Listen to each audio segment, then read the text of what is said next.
Ayan, goodie po sa ating lahat mga kapatid. Sino pong nakaka-relate nito mga kapatid? Pambihira. Nagmamadali pa akong i-prepare yung pagkain ng aking mga alagang pabo.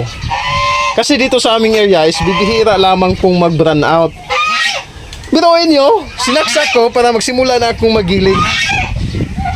Pero alam ko naman kanina na walang kuryente.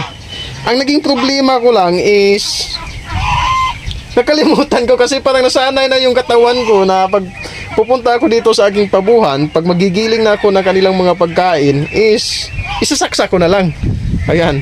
So, ang mangyayari ngayon, wala akong panghalo na mga patapo na gulay at patapo na prutas. Ayan, yung mga lantang prutas, yung kukuha natin sa palengke ito. May 2 balde pa naman sana akong ihahanda. Ayun, yung mga gulay. Tapos ito, yung bandang itaas nito is mga lantang prutas po. So, yung mangyayari ngayon is kung ganitong sitwasyon, matik yan. Gagawa tayo ng paraan. So, hindi ako pwede kasi bandang tanghali na, hindi pa nakakain yung aking mga alaga. So, ang gagawin ko ngayon is ito, sapal ng taho. Tapos yung sapal ng trigo, tinatawag ito sa amin na bagaso. Tapos magdadagdag tayo. May backup tayo dito na counting feeds. Ayan.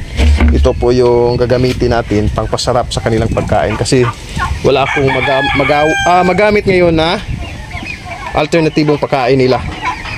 So, ayan. Di talaga yan naiiwasan. Kaya dito, naghahanda ako ng pang backup na feeds kung sakali. Ayan. Natatawa lang ako sa aking sarili dahil ayun nga, pastilan. So, ayun nga, kung i-chop ko pa yan matagal, tapos mahirap talaga i-chop ng ganyan mga kapatid yung ganyan. Matagal talaga, time consuming talaga ang mangyayari. Kaya ito, ibinahagi ko lang sa inyo mga kapatid kasi natuwa lang ako sa aking sarili. Parang danghag talaga. Gutom na yung aking mga alaga, oh. Diet muna kayo ngayon ha, kasi hindi unlimited yung pagkain ninyo ngayon. Wala tayong tawag ito. Ikaw?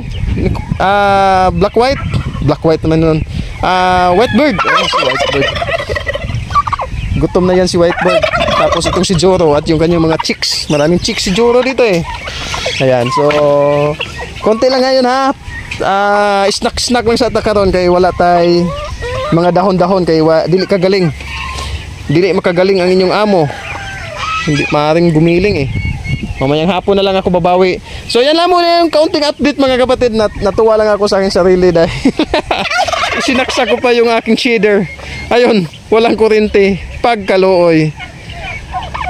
Thanks for watching. Lagi niyo pong tandaan na paggawa ng mabuti ay di nagbubunga ng masama. Bye-bye.